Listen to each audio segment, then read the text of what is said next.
Systems and models.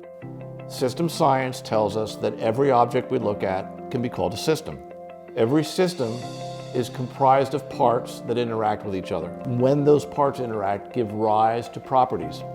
Now, models are understanding that properties are everything a system puts out. Everything. Models are a simplification of these properties and the whole system.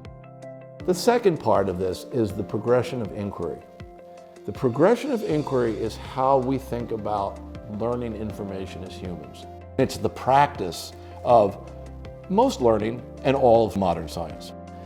The first thing we do is we make observations. We describe the world, we describe the model in elements, rules, background space, and properties. The descriptive model is often as far as most people go. They just make lists. But how do those lists work? That's an explanatory model. The explanatory model takes all those relationships implied in the descriptive model and tries to say, this causes that. Science makes models too, experimental models. And so the progression of inquiry is three models: descriptive models, explanatory models, and experimental models. Each of them interact and do it in a skeptical way.